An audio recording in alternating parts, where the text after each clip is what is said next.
मी काही गोळ्या लिहून दिलेत, त्या कधी आणि कशा घ्यायच्या तिथे सांगितलेले. ठीक आहे, हे एवढं. आणि अमृता, मी काही व्हिडिओज पाठवते व्यायामाचे, तेवढी न चुकता तिच्याकडून करून घ्यायचे आहेत आणि त्यांची काळजी घ्यायची.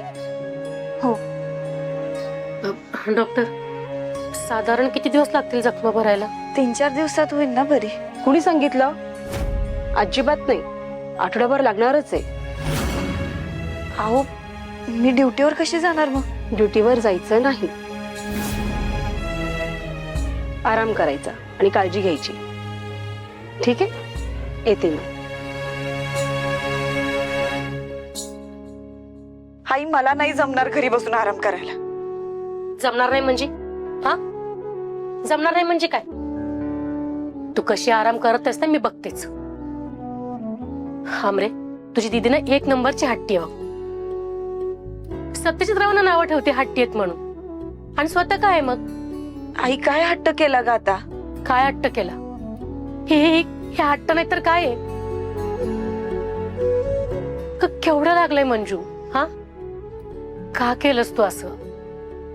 किती घाबरलो होतो आम्ही. आई, नको काळजी करू. आता सत्या बी शुद्धीवर आलं ना, आणि सत्या शुद्धीवर आलं म्हणजे माझा बी त्रास कमी होईल. सत्यादाजी शुद्धीवर आले म्हणून तुझ्या जीवात जीव आलाय, पण तुमच्यामुळे इथं आमचा जीव टांगलेला लागलेला, त्याचं काय ग? तुम्ही दोघी जरा दमाने घ्या ग. नका काळजी करू, झाले ना आता सगळं व्यवस्थित.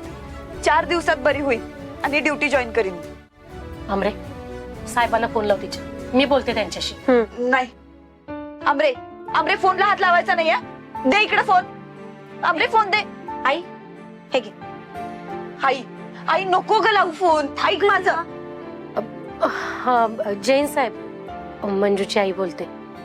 मंजूला जरा 8 दिवसाची सुट्टी द्याल का? अहो, तिला आरामाची गरज आहे. 1 आठवडा.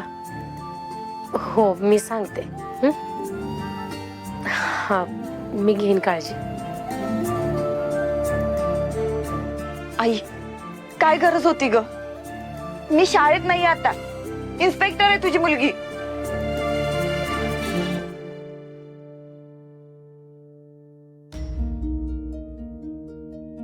अगं, काय ग, केवढं लागलंय?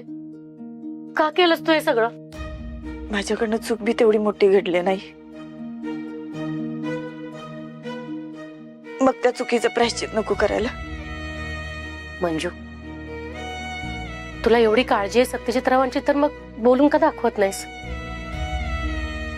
अगं, तुझं एवढं प्रेम आहे त्यांच्यावर, तर का लपवून ठेवतेस त्यांच्यापासून? आई, काही झालं तरी आमच्या नात्यात कायदा उभा राहणारच. मी कायद्यानं चालणारी आणि तो त्याच्या वायद्यानं. आणि पुन्हा नातं आणि कर्तव्य याची गल्लत नाही होऊ द्यायची मला. बस, सत्या लवकर बरा होऊ द्यात. मंजू, देवी आईनी तुझी हाक ऐकली. अगं, सत्यजितराव शुद्धीवर आलेत आणि पूर्ण बरे होऊन लवकरच त्यांच्या घरी जातील. हो दीदी, तू नको काळजी करूस. आता तू स्वतःची काळजी घे.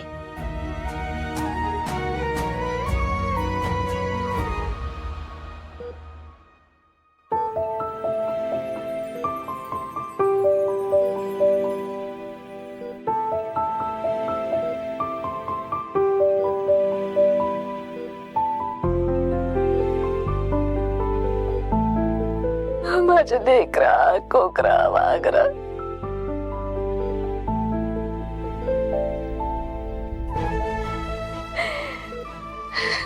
तुला शुद्धीवर बघून लय बरं वाटायला लागलंय. मग तुला काय झालं असतं तर कशी जगले असते मी. देवी आईने हाक ऐकली माझी.